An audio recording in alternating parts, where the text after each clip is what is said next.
The widow Adelheid Gottliebe Vögler-Maurer, age 54 in the year of the locusts, had inherited from her mother Maria something more durable than land or livestock, or any earthly possession that time could destroy. It was a secret written not in paper, not in books, but in stone, salt, and the slow burn of juniper wood, a method of survival encoded into her hands and her memory. On the morning of July 25th, 1874, she hung the last of the spring mutton in the freestanding smokehouse, 30 feet from her cabin on Section 23, Township 109 North, Range 31 West, in Brown County, Minnesota, 4 miles southwest of New Ulm on the Cottonwood River bottom. The smokehouse, a structure of 8 by 10 feet and 9 feet tall, had already stood 19 summers on her homestead, its stone walls weathered to the pale gray of old bone. Her mother had taught her the three-stratum Württemberg method in the Pietist tradition, going back 4 generations through the Möckmühl, dialect country of her birth in 1820. Her father Hans Vögler, a village blacksmith, had shown her how to point the lime mortar joints in fieldstone with the precision that keeps water from the heart of the wall. Her mother, a Räucherin, a woman smoke-meister and Kräuterfrau, an herb wife of the Württemberg Pietist tradition, had taught her the cure that no famine could breach, a knowledge whispered in German and written into muscle memory and passed down as inheritance. Adelheid had emigrated in 1855 with her husband Wilhelm Friedrich Maurer, a wagon maker from Heilbronn, sailing from Hamburg through New York to Chicago, and then by rail and river to New Ulm on the German Land Association settlement train, seeking refuge from the reactionary politics and conscription levies that had followed the failed German revolutions of 1848. They had filed their homestead claim on April 14, 1855, on the Cottonwood River bottom, where the glacial outwash had deposited deep black loam perfect for wheat. Wilhelm had built the cabin in 1856 and the smokehouse in 1855, the latter structure standing before the cabin itself, as if the preservation of food took precedence over the shelter of persons. Wilhelm had worked the land and tended the hogs and beef cattle and sheep, and Adelheid had worked beside him, her Württemberg discipline making her efficient at tasks that broke others. Wilhelm had been taken by pneumonia on March 11th, 1872, caught in the cold rain 3 nights repairing the wagon bridge for the Brown County Road Commission when the spring deluge washed out the Cottonwood River and swallowed its banks. He was buried in the Pietist Lutheran section of the New Ulm City Cemetery, his sandstone marker carved in Schwäbisch with the words, Auf Wiedersehen, der Herr ist mein Hirt. And Adelheid became a widow at age 52 with no prospects of remarriage and a homestead to manage alone. 2 years later, in the spring of 1874, the famine came to her threshold in the form of 2 faces she had not expected to raise. Her daughter, Klara Maurer-Schreiber, had been taken by childbirth fever on May 22nd, 8 months after her husband Johann Schreiber was taken in a Mankato wagon team accident the October before. Adelheid's granddaughter, Christel Clara Schreiber, age 8, dark-haired and thin-faced, and her grandson Heinrich Friedrich Schreiber, age 5, with his brother's eyes, came to live in the cabin on the Cottonwood. She had lost her husband, and now she had found her purpose with these 2 young ones. They would not go hungry. They would survive. They would thrive. The smokehouse, called in Schwäbisch, a Räucherhaus, was built of 18-inch dry-laid fieldstone from the Cottonwood River bottom, limestone cobbles and glacial erratic granite, and ancient Sioux quartzite fragments carried down from the northwest in the last ice age.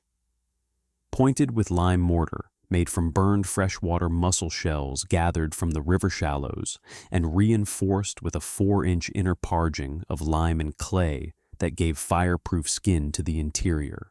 6 inches of glacial clay and rye straw insulation lay above the bur oak pole rafters at 18-inch centers, with a 4-inch pounded clay floor over coursed fieldstone covering the fire pit below. The 18-inch stone wall held steady between 55 and 65 degrees Fahrenheit, inside, summer and winter, on a 12-hour thermal lag, a barrier against the extremes of prairie climate that would have destroyed a less carefully engineered structure. The method was called Stein, Salz und Wacholder, Stein, Salz und Wacholder, stone, salt, and juniper, and Adelheid spoke it as a prayer her mother had whispered to her in the darkness of her childhood kitchen in Möckmühl. Stone, salt, and juniper. The hunger passes away. The smokehouse stays. The salt cure was the Halberstädter Trockensalzpükel, Trockensalz pur Kell, a dry salt rub method inherited through 7 generations of Pietist Württemberg smoke-meisters and rendered as precision engineering through repetition and discipline. Each side of pork, beef, mutton, venison was rubbed with 4 pounds of coarse sea salt plus 1 pound of saltpeter plus 1/2 pound of brown sugar plus 1/4 pound of crushed juniper berry mix per 25 pounds of meat. The proportions memorized and never written down because writing could be lost, but memory passed from hand to hand. The meat was layered in oak stave barrels under stone weights, turned every 3 days for 21 days by hand, the rotation inscribed in a ledger Adelheid kept in her careful Schwäbisch handwriting, drained on willow mat racks hung over the fire pit, rinsed in spring water carried from the well, and hung on ash pole hooks at 7 feet height in the interior chamber. The saltpeter ratio was precise to 1:25 to prevent the growth of botulism-causing anaerobes, a calculation Adelheid had memorized from her mother's whispered measurements by lamplight in Württemberg winters.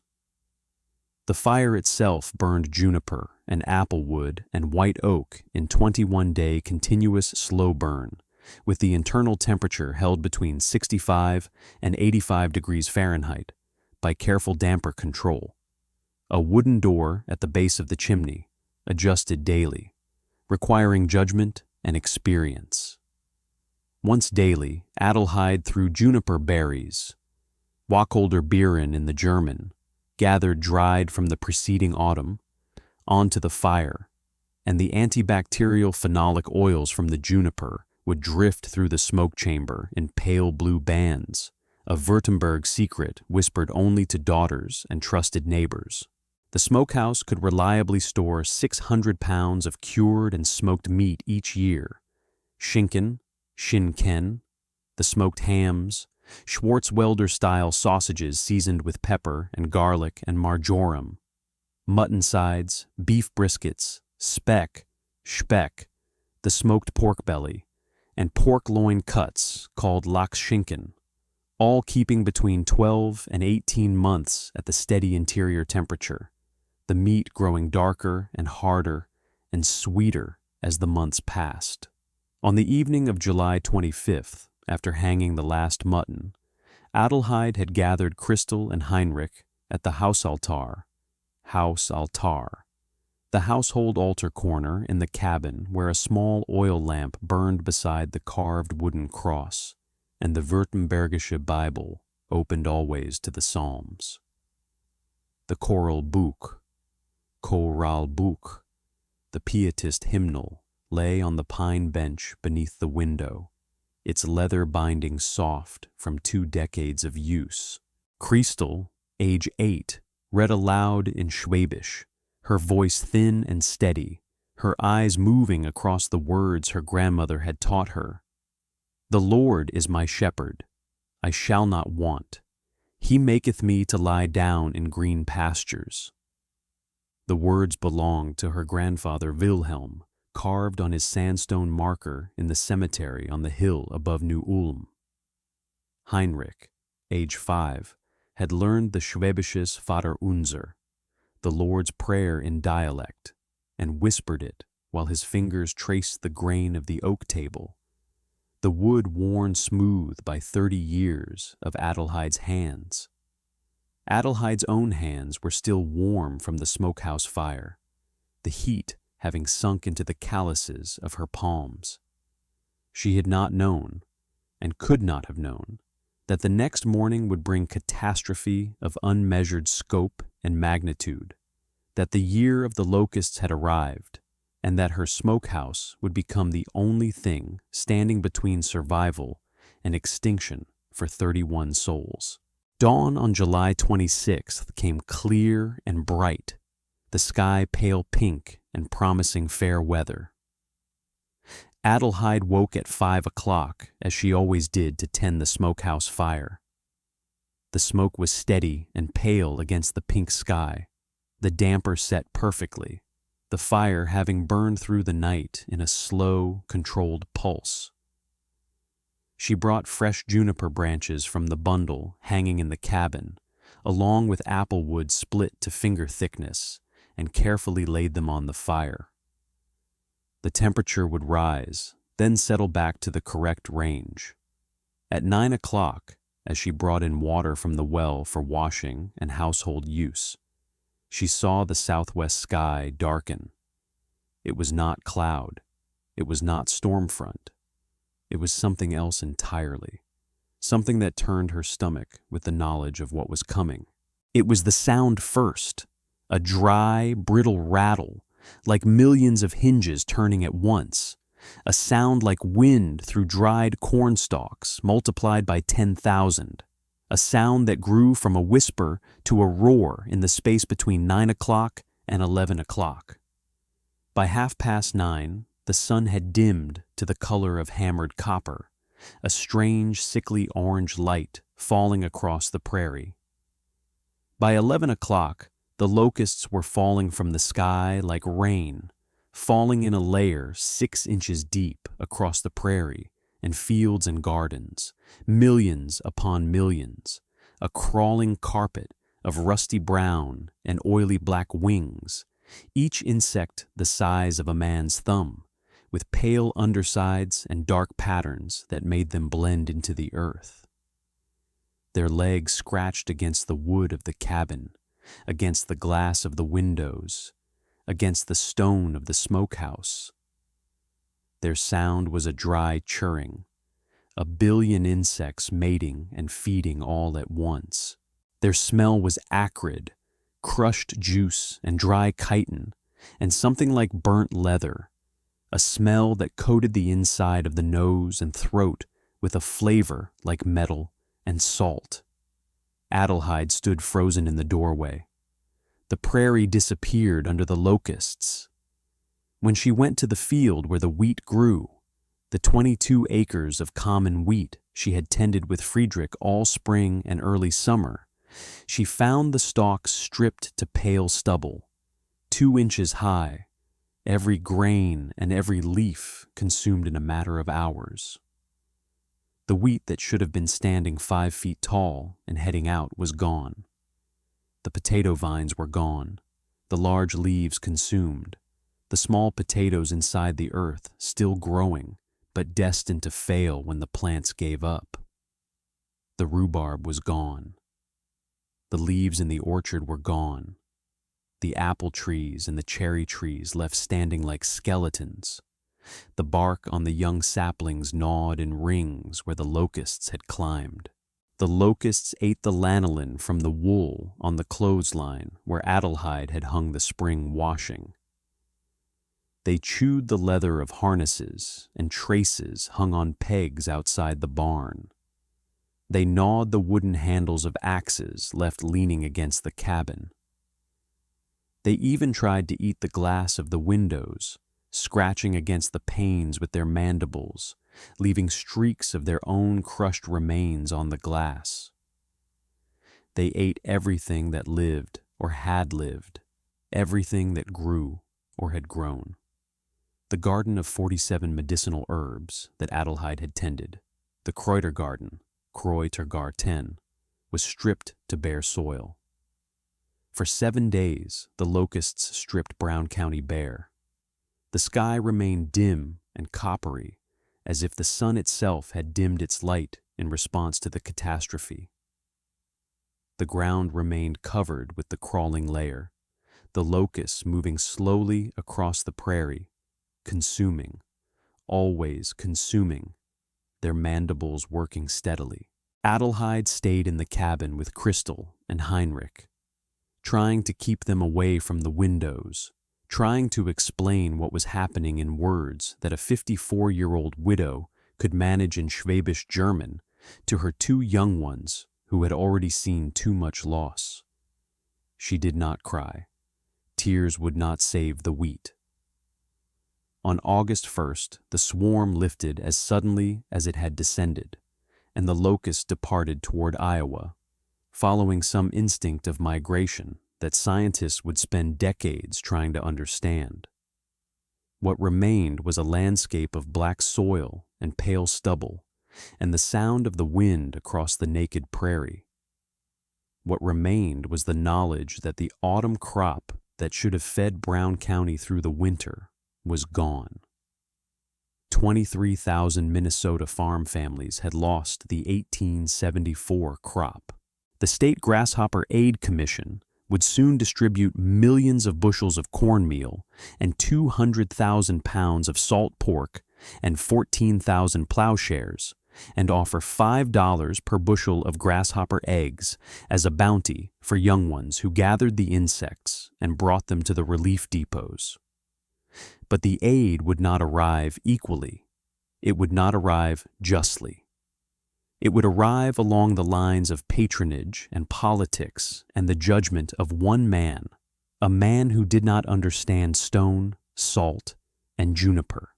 Ezra Tipton Cheswick, appointed Minnesota Grasshopper Aid Commissioner for the 7th Senate District on August 17, 1874, by Governor Cushman K. Davis, arrived in Brown County on horseback on August 4th, while the locusts were still departing, their clouds thinning, but still visible against the southern sky. Cheswick was a Yale man from Hartford, Connecticut, born in 1832, a lawyer who had come to Minnesota Territory in 1859 as a Free Soiler Republican operative running for territorial assembly. He had been Brown County clerk from 1865 to 1869, then Minnesota State Assemblyman for the 7th District from 1869 to 1873, and had built a network of patronage connections among the Yankees who had settled in Brown County and the Minnesota River Valley. Now he held the commission ledger and the patronage list under his arm, and he carried the authority to determine who would receive relief and who would not. He rode past the stripped fields and saw the German Lutheran homesteads with their carefully built stone and log cabins, and the Pietist widows in their dark dresses, and the immigrant sodbusters with their teams of oxen. And he calculated what aid they deserved, according to his own doctrine of thrift and deservingness. He believed that the German farmers were lazy and dependent on old-world methods. He believed that the Pietist Württemberg settlements were un-American and potentially seditious. He did not believe that the widow Adelheid Vögler-Maurer had earned her station by any virtue that entitled her to relief. Her husband was no longer living. Her son was only a hired hand on her homestead. Her grandchildren were not her responsibility. She had land, and land could feed a woman if she worked hard enough. What Cheswick did not see was the smokehouse, standing 30 feet from the cabin, its stone walls holding fast, its interior remaining steady at 60 degrees Fahrenheit, its fire holding smoke like a treasure. He would see it later, and when he did, he would call her the Witch-Crone of the Cottonwood Bend, and he would make it his business to destroy her. Through August and September and October, the Frauenverein, Frau on Verein, the Women's Society of St. Paul's Evangelical Lutheran Church in New Ulm, began to understand what Adelheid had always known. The hunger would come, and it would be long, and the only tool that could save them was the one thing Cheswick had not thought to seize. On December 22nd, 1874, they gathered at Pastor Friedrich Schreiber's parsonage in New Ulm to make a decision that would change the history of the Cottonwood River bottom. Adelheid Vögler-Maurer was invited to speak, and she came in her dark wool dress and her white linen haube cap, her face weathered by 54 years of work and grief. She brought with her a hand-drawn schematic of her smokehouse, a technical drawing rendered in careful pencil on paper she had made herself from flax fiber, showing the cross-section of the stone walls, the exact dimensions in both German and English measurement, the fire pit and its damper mechanism, the salt cure barrels and their arrangement, and the smoke chamber above. She had made her mother's knowledge visible on paper. She had measured everything with the precision that comes from a lifetime of repetition, had calculated the ratios and rendered them in lines and numbers. She did not ask for permission. She did not ask for authority. She simply opened her home to 9 neighbor families and said, "Come, take what you need, and you will not go hungry. The hunger will pass, but the smokehouse will remain." The families came with their empty sacks and their hollow faces. There were the Bowers, 4 souls from the quarter section to the north, the father and mother and 2 daughters. There were the Schreibers, different from the pastor's line, 7 souls, 3 generations under one roof. There were the Zieglers, 5 souls, the parents and 3 sons. The Wagners, 4 souls. The Hoffmans, 3 souls. The Müllers, 6 souls, the largest family. The Webers, 5 souls. The Reinhardts, 4 souls. The Schmidts, 3 souls. 29 adults and grandparents and laborers and younger ones. With Adelheid and her son, Friedrich Wilhelm, and Christel, age 8, and Heinrich, age 5, that made 31 souls depending on the meat in the smokehouse. Adelheid rationed it with discipline born from her mother's teaching and enforced by her own survival instinct.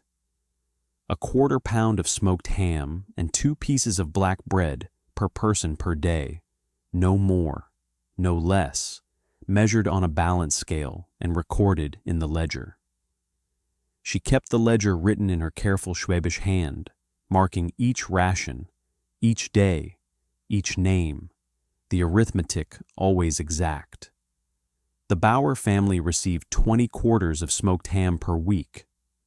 The Schreiber family received 28 quarters. The Ziegler family received 20 quarters, every number accounted for. In January 1875, the thermometer outside read below 0 Fahrenheit every day, but 3. Inside the smokehouse, she took daily readings with her own thermometer, measuring at the same hour each morning. The temperature remained steady at 58 to 62 degrees Fahrenheit. The thermal mass of the stone walls keeping the interior constant while the prairie froze and refroze outside. The meat held. It did not spoil. It did not mold. It remained whole and preserved, a fortress against starvation. On January 17, 1875, the St. Paul Daily Press published an editorial over Ezra Tipton Cheswick's signature. The headline read, "Witch-Crone of the Cottonwood, Immigrant Superstition and Heathen Remedies Steal Relief from Worthy Settlers." Cheswick wrote that the widow Vogler had filled her cabin with heathen Württemberg customs and heathen smoke, that her Kräutergarten, the 47-herb garden where she grew the remedies her mother had taught her, the yarrow and echinacea and mugwort and chamomile, was the work of superstition and Catholic incense from the lost forests of the old country. He wrote that her Pietist hymn-singing and her housealtar household altar were signs of foreign loyalties and un-American sentiment. He did not mention the smokehouse by name. He did not need to. He called her the Witch-Crone, and the word spread through Brown County like the locusts had spread through the wheat. Some people believed him. Some people did not. Some people knew that the widow's smokehouse was the only thing standing between their families and ruin. On February 4th, 1875, Cheswick arrived at the smokehouse in person with his salvage exemption ledger. The Minnesota Grasshopper Aid Statute, Chapter 88, Laws of 1874, contained a clause permitting the commissioner to seize any stored food deemed to be anti-relief hoarding against the central distribution doctrine. Cheswick believed that Adelheid's smokehouse represented a conspiracy against state authority, a private hoard created to undermine the efficiency of the state relief network. Friedrich Wilhelm Maurer stood in the doorway, his 25-year-old frame broad-shouldered from farm work. Pastor Friedrich Schreiber stood beside him, his black coat buttoned against the February wind, his face steady and unyielding. Cheswick demanded entry. Friedrich said, "No." Cheswick said, "I have authority." Friedrich said, "This is a private home and private property." Cheswick said, "I will file for a court warrant and claim the meat under the salvage exemption." Pastor Schreiber said, "File what you wish. We will fight you in court, and the court will examine the facts, and the court will fail you because a private citizen storing food from her own labor is not violating any law that the state of Minnesota has written." Cheswick rode away on horseback, his face dark with rage, and he did not return. On February 14th, 1875, a man arrived from St. Paul in a horse-drawn sleigh pulled by two matched gray horses, their breath steaming in the -15-degree cold. His name was Professor Gustav O. Harrison, Yale, 1858, a chemist and agricultural engineer from the Minnesota State Agricultural Society. He had traveled 92 miles from St. Paul to reach the Cottonwood River bottom, having read the Frauenverein's letter sent to the society on January 22nd. Adelheid brought him into the smokehouse. He carried a precision thermometer, the kind manufactured in Boston, with a glass tube and an alcohol indicator, and degrees marked in both Fahrenheit and centigrade. He took the internal temperature reading at precisely 8 o'clock in the morning, with the outside air measured at -8 degrees Fahrenheit and the smokehouse interior, holding steady at +62 degrees Fahrenheit. A 54-degree difference across the 18-inch stone walls. He examined the salt cure barrels, counting them, measuring their dimensions, tapping their oak staves for soundness.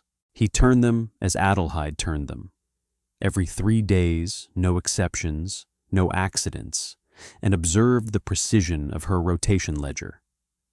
He weighed the remaining cured meat on a precision scales he had brought with him in his satchel, using calibrated brass weights. 210 pounds remained. He made calculations on paper, filling 6 pages with numbers and specifications. He looked at the fire pit and the damper mechanism and the lime and clay parging and the juniper berry residue in the ash, and he understood completely the engineering that stood before him. When he departed, driving back toward St. Paul in the sleigh, pulling through snow and across frozen prairie, he said to her, "Ma'am, you have not merely cured meat. you have engineered survival itself. You have rendered preservation as a calculable, reproducible system.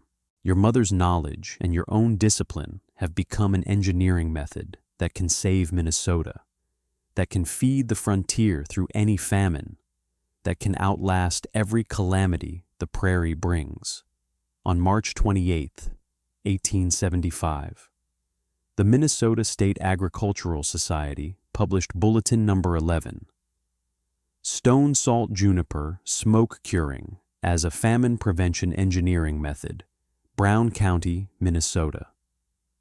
Professor Harrison's report contained 57 pages of precise specifications of the smokehouse dimensions, the stone construction method with detailed measurements and ratios, the salt cure specifications with exact proportions, the smoke fire temperatures, and the mechanism of temperature control, and the meat preservation outcomes, and the protein content, and the nutritional analysis.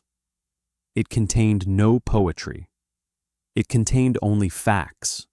It contained the hand-drawn schematic that Adelheid had sent to St. Paul on January 22nd. It contained a commendation from the Society's board, signed by 5 professors from the University of Minnesota. On April 6, 1875, the St. Paul Daily Press published a front-page feature, The Widow Vogler's Stone-Walled Smokehouse of Mercy. The headline belonged to none other than Reuben Marsh, editor and Cheswick's own brother-in-law. But Marsh had written the truth instead of Cheswick's lies, and the contradiction between the two men created a scandal that undermined Cheswick's credibility throughout the district.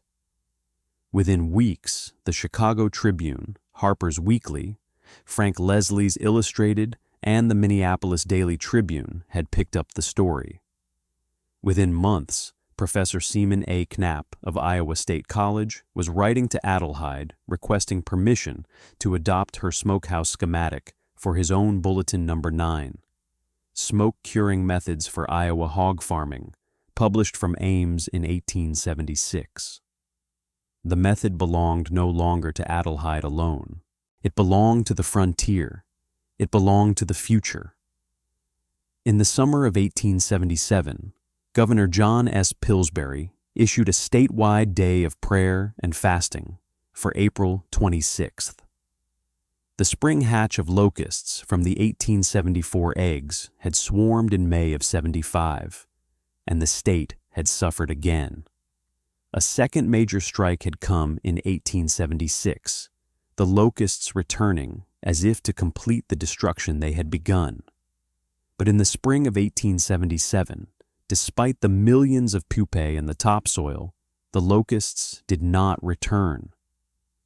Whether the cold spring prevented the hatch or an unprecedented migration of birds consumed the nymphs in the soil, or parasitic fungi swept through the pupating chambers in the prairie loam, or the accumulated prayers of the faithful finally received answer, Minnesota was spared.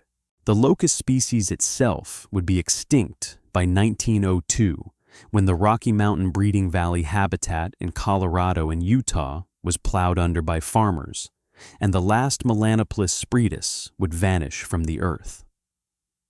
But Adelheid did not know that in 1877.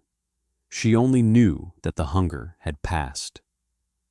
The smokehouse remained, still standing, still sound, its stone walls unchanged by time and circumstance.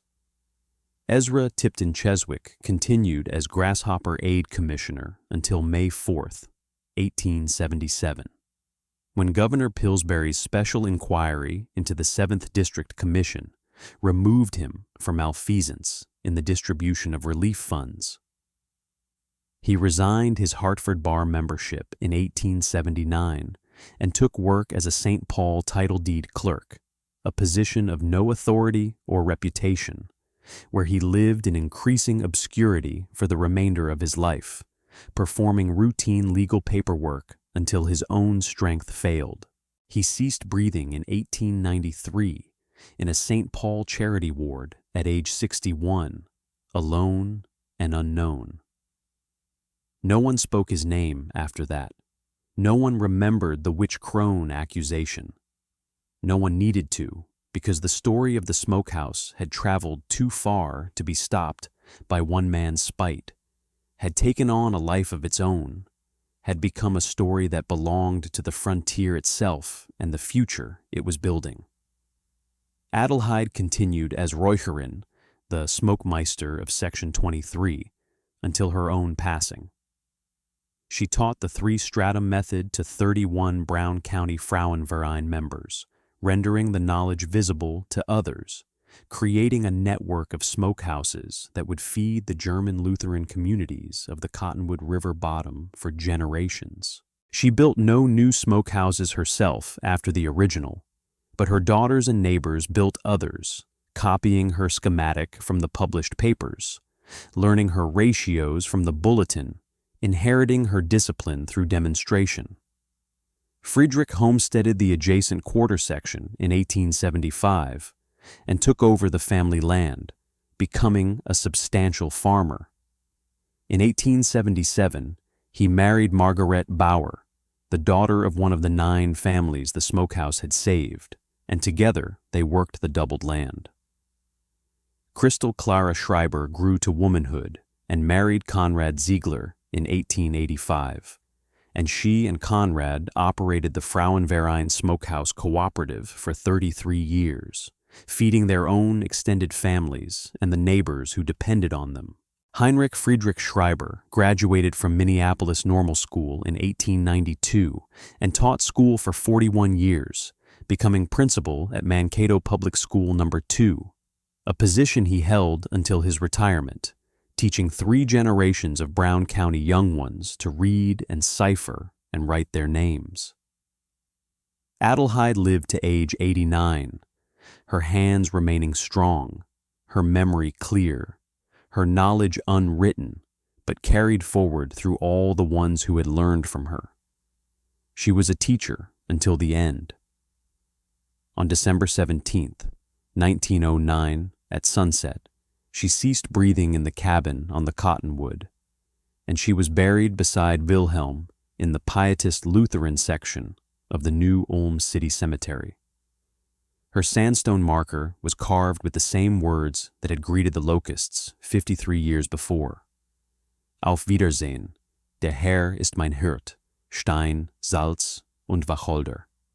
Until we meet again, the Lord is my shepherd, stone, salt, and juniper. The smokehouse on Section 23, Township 109 North, Range 31 West, stood empty through the winter of 1909, its fire cold, its salt cure barrels unused, waiting in the frozen silence. In 1962, Adelheid's great-granddaughter, Hildegard Vogler Schreiber, came to the Cottonwood River bottom with restoration materials and a historian's meticulous care. She had read all the published papers, the bulletin, and the newspaper accounts, and the letters. She repointed the lime mortar joints where decades of Minnesota freeze-thaw cycles had done damage. She repaired the roof damage caused by weather and age, restoring the clay and straw insulation layer. She rebuilt the pitch and clay door lute, the Pech und Lehm Verschluss, Pech und Lehm Verschluss, that sealed the smokehouse each fall and opened each spring. She cleaned the fire pit and restored the damper mechanism to working order.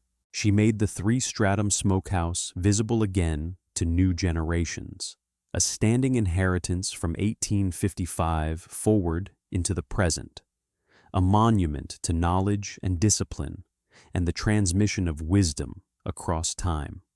Today, in 2025, the stone-walled Räucher House stands sound on the Cottonwood River bottom, 4 miles southwest of New Ulm, a Brown County historical site, preserved and open to visitors who wish to understand how one woman, armed with nothing but stone, salt, and the slow burn of juniper, engineered her family's survival against a hunger that was beyond all human power to resist.